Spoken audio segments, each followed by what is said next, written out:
Well, hello. Thank you for honoring me with your presence and joining me for this study. We're continuing our study of death, dying, and hope in the Bible. And we're going to continue, especially studying those who were raised from the dead in the record of Scripture. And tonight's lesson is going to be very interesting because along the way, we're going to see the various people that God raised from the dead and Jesus raised from the dead. And along the way, we'll answer this question: Was Lazarus resurrected? And I think, as it did me, the answer may surprise you. So let's get right to it.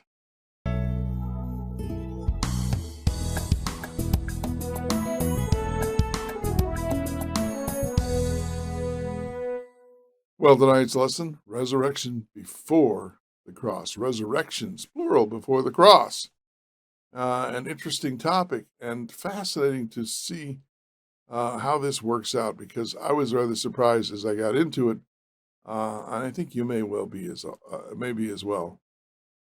Now, when Lazarus died, and this is recorded in the Gospel of John, Jesus went there to raise Lazarus. That's a whole interesting thing because um, he delayed his return, and he did so apparently intentionally so that he could raise Lazarus from the dead. And as soon as he did this, it's very clear in John 11 that then John 12 rather, that the Pharisees decided, okay, now it's time to kill Jesus and to kill Lazarus. Wow. Why did they do that? Because they wanted not only to kill the one who had the power, who was embarrassing them, who was threatening their power, they also wanted to kill the evidence. Lazarus is no longer alive. Hey, that would end that talk. But every day he walked around in the village of Bethany, it was a rebuke to them and a testimony to the power of Jesus. So it's in that setting. He's waited. Now Lazarus is dead. He's been dead 3 days. And this is done again so that we know that, as his sister says, he's dead. She said it's going to smell by now. And so the idea was, he's really, really dead. And Jesus goes to demonstrate his power. He's also going to do great favor for a family who he loves a great deal. Jesus said to her, I am the resurrection and the life. The one who believes in me, even if he dies, will live. And everyone who lives and believes in me will never die forever. Do you believe this? Now, it's interesting the way this is rendered. Will never die forever because all those who follow Jesus to this day are subject to death. But we don't have to die forever. We don't have to die a second death. And I'm not sure if that's exactly what the Greek reads, but it's an interesting thought, saying that they will never die forever. Because that certainly is true. Now, the lesson topics include Lazarus. I mentioned this. The resurrection of Moses is mentioned. The 2 Old Testament cases that we talked about a little bit last week. The son of the widow of Nain, a New Testament case. Jairus' daughter, New Testament case. And Lazarus, because when we think of resurrection, we think of Lazarus. Even people who don't care much about the Bible will mention Lazarus as the idea of resurrection. But the question I have is, are all these resurrections? And you're saying, well, why is that a question? But, how can that possibly be a problem? Well, I want to look at how the Apostle Paul described resurrection, because it's a little more complex than just bringing someone back to life. Now, Paul was the one who said that to the Corinthians, if the dead are not raised, we are of all people most miserable. As wonderful as the gospel is, as wonderful as the way of life as Christianity is, as my son said to me once, even if there was no afterlife, it's the best way to live, which is true. That's wonderful. But there is there is life eternal. That is part of the bargain. It's amazing. So Paul is explaining this to the Corinthians. And he says, yes, we are raised from the dead, but someone will ask, how are they raised? With what kind of body will they come? And then he talks about this rather interesting analogy between planting something and having it grow and the planting of the body in the grave in death and how it rises, the planting and reaping, as it were. With what kind of body will they come? When you sow, he said, you do not plant the body that will be, but just a seed. Now, one of my daughters is really a very interesting gardener, and she plants seeds oftentimes in as early as January and February. And by the time her little seedling plants are big enough to transplant, it's several months later, and she puts them on in her own garden. She gets ahead of the thing. And so, but when you see these seeds, oftentimes the seeds look nothing like the plant. Broccoli seeds don't look anything like broccoli, and so forth. It's just a seed. It has the promise of what it will be, but it is not that. It's not like you plant a head of broccoli, So will it be, he says, with the resurrection of the dead. The body, that is the seed, our perishable bodies here, that is sown is perishable, but it is raised imperishable. So we're subject to death, but we'll be raised so that we're not subject to death. And that's a big clue here. It is sown in dishonor. That is to say, we're all sinners. And even the fact of death itself is a demonstration of how we have transferred our loyalty to the devil too much. It is sown in dishonor, but it is raised not just in honor, but in glory. So it's much better, order of magnitude greater. It is sown in weakness, which is, of course, why you end up in the grave anyway. It is raised in power. Amazing promise. And so we have these criteria. This is how we recognize resurrection, if you will. It is sown perishable, it is raised imperishable. It is sown in dishonor, it is raised in glory. It's sown in weakness, and it is raised in power. So the question, and then in each of the cases of the lesson topics, we have to ask these questions. And I hope you'll forgive me. I'm going to quote an article of my own because I wrote an article on this topic, and I can't express it better. So I'm going to just share this. It's in the Signs of the Times from January 2017. The resurrection restores life to those who have died. But the resurrection does more than just restore life. It imparts a new kind of life with real physical bodies, but free from all infirmity, disease, and evidence of the blight of sin. Or as Paul says much more simply, it is sown perishable, but it is raised imperishable. And that's the clue. Resurrection is not just being raised from the dead. Resurrection is receiving not only life again, but new life, a new kind of life, a life that is very different. And that is the first key to understanding this lesson, that the resurrection does more than just restore life. It imparts a new kind of life.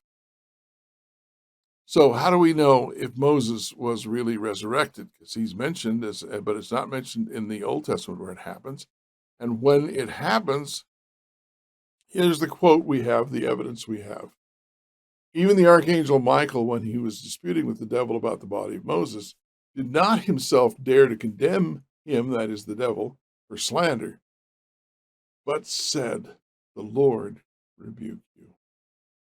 Now, this is not recorded anywhere in the Old Testament.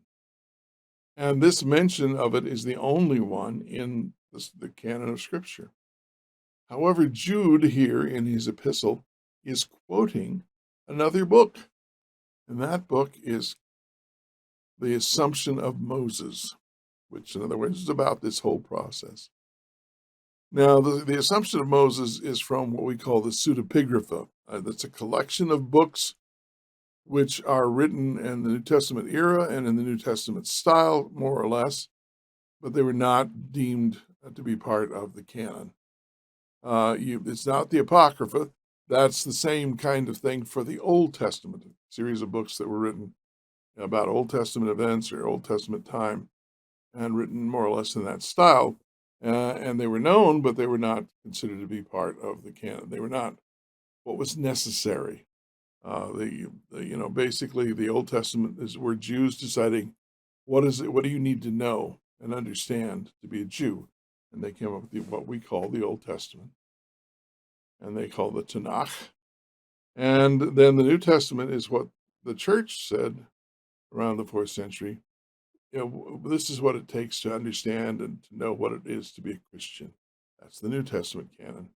So the Pseudepigrapha is not part of that, but it was well known. It was quoted here by Jude. In fact, he quotes this and another non-canonical book in his epistle. So for a lot of people, and for me when I was growing up, it would have been a real problem because I had the notion of inspiration as meaning the authors of the biblical works were essentially divinely inspired stenographers. They just took down what God told them to take down. But it's very clear, I mentioned it, we talked about this other times, that the authors of Scripture were, in fact, very involved in the production of Scripture. And here he's quoting these books. So, that may make you feel a little nervous. Why is he quoting this book, which otherwise is not considered to be inspired? And there are copies of the Assumption of Moses. I have a volume called the Pseudepigrapha, which includes all of the Assumption of Moses, along with a lot of other books. So you can read it, but if you'd read it, I think you would understand why it is not part of the canon. But nevertheless, he quoted it. So, how do we make this all add up? Is there any other evidence or something? Because we are Greek in our mindset these days, whether we want to be or not, and we want evidence. Seems a little, I don't know, wobbly. As a matter of fact, from the canon, from the other Gospels, we in fact have evidence for Moses' resurrection. And that is found. The question is it true? The evidence for that is found in the Transfiguration. There's Raphael painted this picture of the Transfiguration. And we're told, this is in Luke, but it's also mentioned in Mark and Matthew, Transfiguration. Two men, Moses and Elijah. So first of all, this is more than 1,000 years since Moses would have died. And he's alive here. Okay. Now, these aren't apparitions, they're men.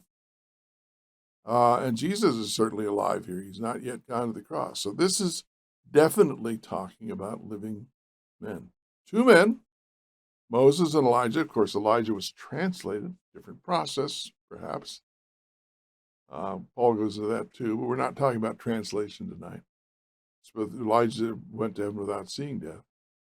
Two men, Moses and Elijah, appeared in glorious splendor, talking with Jesus. So more than 1,000 years later, they are in glorious splendor, and Moses is talking with Jesus when he is transfigured, when he is being glorified. His Father, this is not long before the crucifixion, his Father is affirming his Son again, as he did at baptism.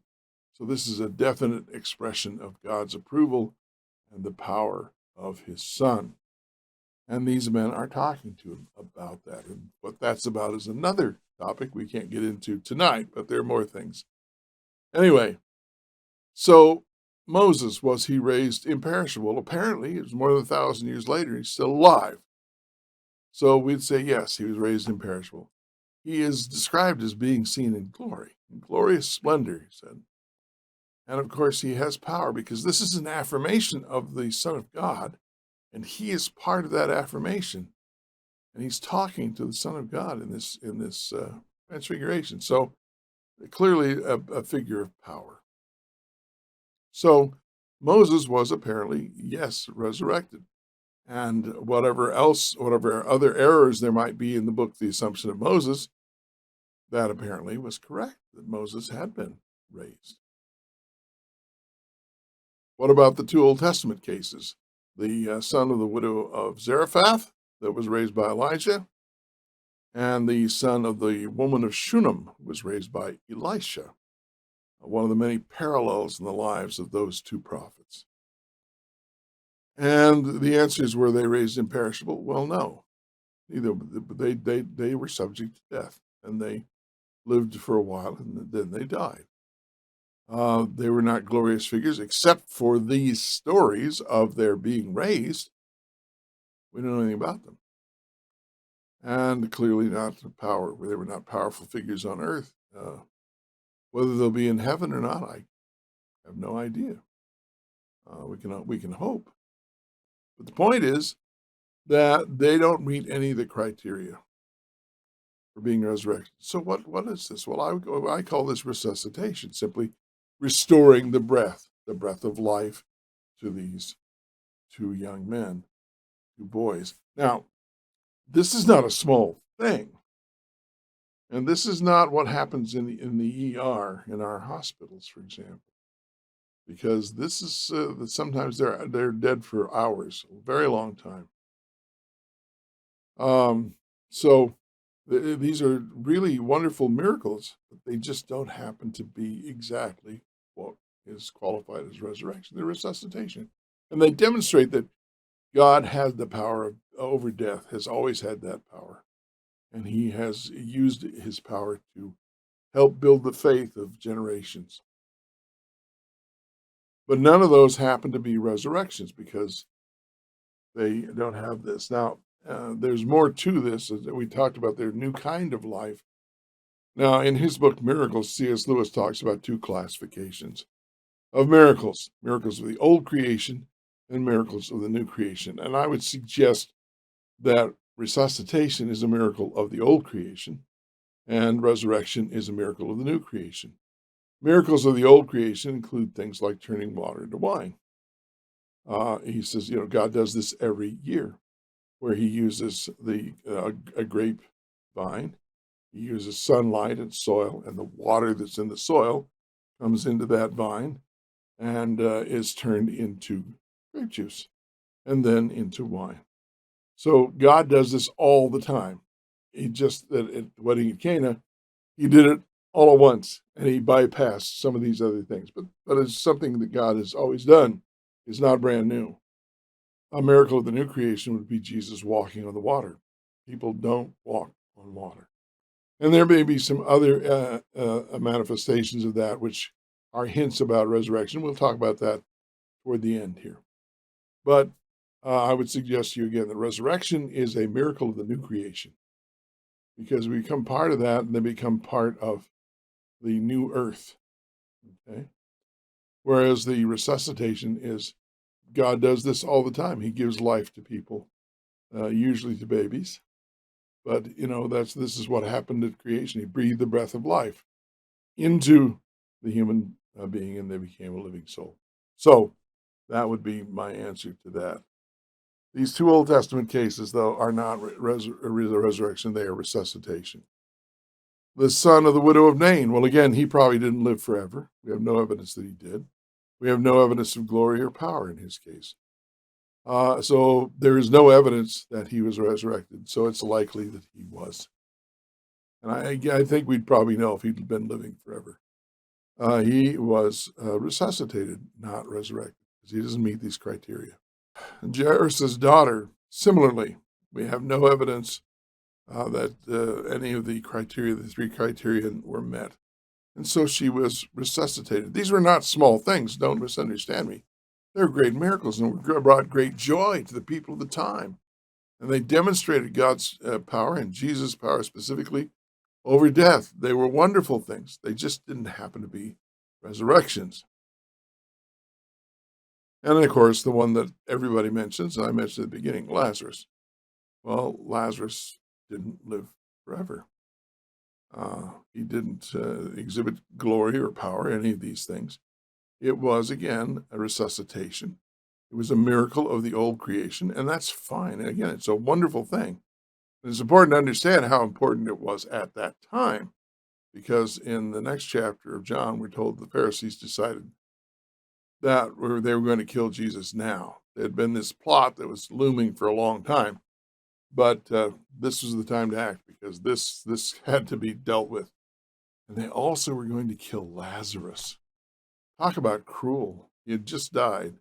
His family had gone through all the grieving. He'd been resurrected, and they had the joy. And to kill him again so soon? Terrible. Anyway, but Lazarus was resuscitated, and it was a wonderful thing. And it allowed Jesus to talk about the resurrection. It was you could say it was an acted parable, which happens a great deal in Scripture. It doesn't mean it didn't happen. It means that Jesus used this action as a parable to explain truth. Okay, so there we have that. Moses was resurrected. The others were resuscitated, returned to this life. That's the second key in understanding this lesson about resurrection. Now, I'm going to have to beg your indulgence again because I'm going to quote one of my articles again about who was resurrected. In Matthew, it says, the earth shook and the rocks split, the tombs broke open, and the bodies of many holy people who had died were raised to life.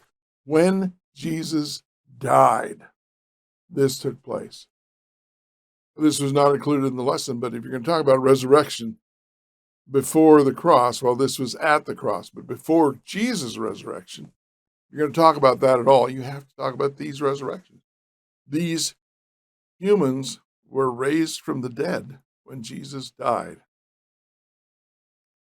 And in Signs, August of 2013, I had written this article about the fear of death. And that this story about the rising of those who, at Jesus' death,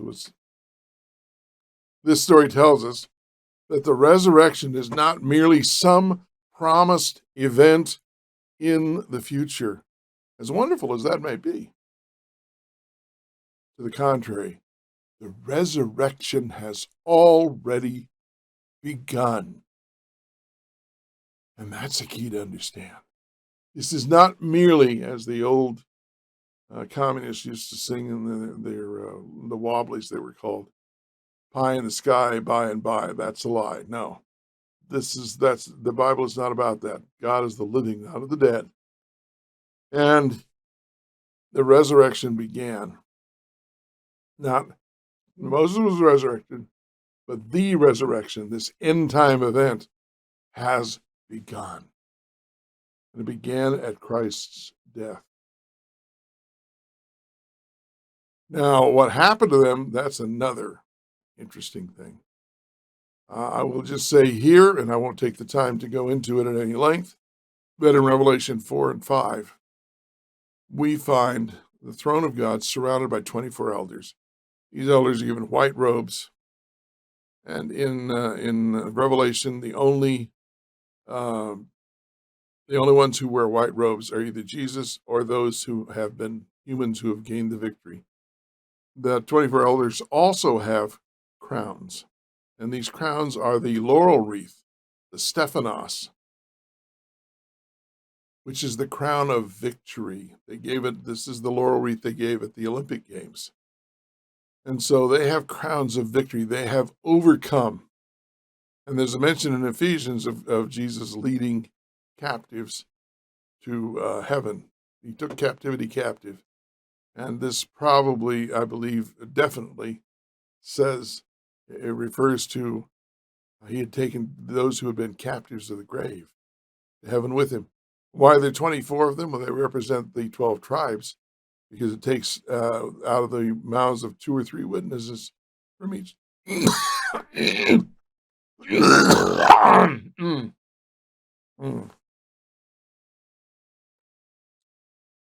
They represent 2 witnesses from each of the 12 tribes, because Deuteronomy tells us that out of the mouths of 2 or 3 witnesses shall everything be established. So that's what you have there. The 24 elders are human beings who were resurrected at Christ's birth, or Christ's death. I can't prove this, but I believe that to be the case. If you have questions about that, you can contact me at my email, BibleJourneys@yahoo.com. Anyway, it's clear, though, that the resurrection began. That's attested to in Matthew. At Christ's death, the graves were opened, and they walked around for a few days, but not forever. And again, if these people were living forever and were still here, we would probably know that. So they were taken to heaven at some point, and the description in Ephesians 4 is probably what Paul was referring to. The resurrection is not just a promise, it has already begun. Those are the three keys. So we're going to talk about resurrections, not just before the cross, but resurrections demonstrating the power of God. It's the being returned to life. The resuscitations are important. They really are. They demonstrate God's power over death. But the resurrection is this new kind of life. These people, Lazarus probably died again. He must have. These that were raised at his death were resurrected. They may have been dead for centuries, some of them. We have no idea who they were. But the point is that this new kind of life was granted to them. Now, I said we'd talk briefly and just very briefly about the difference when we say the new kind of life. Well, remember after Jesus' resurrection, he showed up unbidden. He walked through doors and things. I mean, they were in a locked room, and he appeared to them. He suddenly appeared on the road to Emmaus, and they didn't recognize him. And just as when they got to their house and he broke bread, he disappeared. So this ability to travel, exactly what it means, I don't know, but I suspect it is part of the new creation, the life. Walking on water, I think many of these things are indications of the new kind of life that resurrection is. And this is the great hope. And as I say, it's not just a hope. We have evidence that it has begun. The resurrection, maybe there are others who've been resurrected. We just simply don't know about it. I'm not claiming there are. I simply don't know. Point is, we know here from Matthew, it has begun. The first fruits are up there. And we'll get into that in more detail in the future as well. But it's an amazing, amazing story. Remember the difference now, because if we're careless about, and that's what surprised me, the author didn't spend time on this, is that resuscitation is one thing, and it's a good thing. It's a blessing when it takes place. But a resurrection is a whole other thing. And thank God it has begun. Thank God.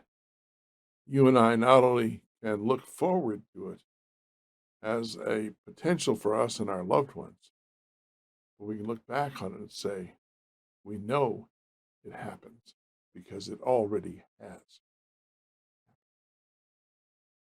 Well, I hope this has been useful to you. I hope that it's been interesting and you've found new depth to understanding the lesson that we have here. Again, the resurrection does more than just restore life. It imparts a new kind of life. Moses was resurrected. The others were resuscitated to return to this life, except for that select group that was raised when Christ died. And apparently they wandered around until he was taken, maybe 40 days. Seems likely. But it tells us again, we can look back. The resurrection has already begun. I hope this has been useful to you again, and I hope that, if you would like to support us, there are many ways you can do it. Prayers are important. You can subscribe and be sure that you get all of the notice for all of these videos. You can contact me at BibleJourneys@yahoo.com, and if you want to know, there are many more things available and opportunities to support us at patreon.com/BibleJourneys. So I hope that, again, that it's been useful. I hope that you will join us in a few days when we embark together again on another Bible journey. Until then.